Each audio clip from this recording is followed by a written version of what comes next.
बया बया बया ताई, ऐकलंच ना अधिपती काय म्हणले ते? अगं एवढं समज झालंय तरी मी ते मास्तरनीचीच बाजू घ्यायलेत. आणि बघ की तिच्यासाठी माझ्याशी वाद घातलाय. एवढं काय कौतिक आहे त्या शाळेचं? ताई अगं तू शाळा बंद करायचा निर्णय घेतलायस नव, मग तुला सपोर्ट करायचा नव, तर नाही ते कुणाला सपोर्ट करतायत? त्यांच्या बायकोला. आणि बायकोला काय तर आहे का त्यांच्याबद्दल? अगं ताई घर सोडून गेल्यापासून त्या मास्तरनींना साधी चौकशी बी केली नाही का त्यांची? आणि हे मात्र तिच्या बाजूने आपल्याशी लढालेत. ताई आता आपण कुठल्या शब्दात त्यासनी सांगायचं का तुम्ही जेवढं प्रेम करताय त्याचा 1% बी तुमच्यावर प्रेम नाही त्या मास्तरनीचं?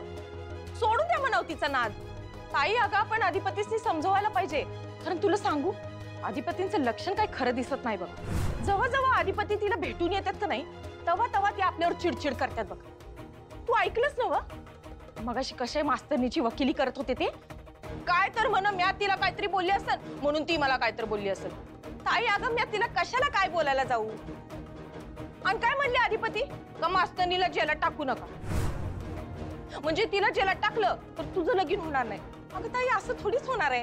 तुला सांगू ताई बायकोला वाचवायचंय म्हणून ते समजा असं बोलायलेत. दर येळेला ते का नाही मास्तरनीला शेप करायला बघतात. ताई तुला सांगू जेव्हा तिला कळलं असेल का नाही का तू शाळा बंद करायली अस तेव्हा ती मुद्दामून गेली असेल बघ अधिपतीसनी भेटाय. आणि काय 4 आसवं गाळले असतील. अधिपतीसनी लगेच दया येते ग. आपले अधिपती भोळे आहेत, त्यासनी काय बी कळत नाही ग. ताई तुला सांगू ती मास्तरनीनं का नाही अधिपतीसनी तुझ्याबद्दल बी काहीतरी भडकवलं असेल बघ. म्हणजे बघ की अधिपती कशी बोलत होती तिच्या साईडनं. ताई तुला सांगते ताई अगं तिला तर आता कशाचीच भीती राहिली नाही, पण तुझी तर नाहीच नाही. मला म्हणते कशी का म्या बघतेच म्हण त्या भुवनेश्वरी मॅडम शाळा कशी बंद करतात ते. त्यासनी काय वाटलं त्या मालकीन आहेत म्हणून काय बी करतात? म्या शाळाच नाही बंद करून देणार कारण म्या बी त्या शाळेची मालकीन आहे म्हण असं म्हणली अगं ताई ती.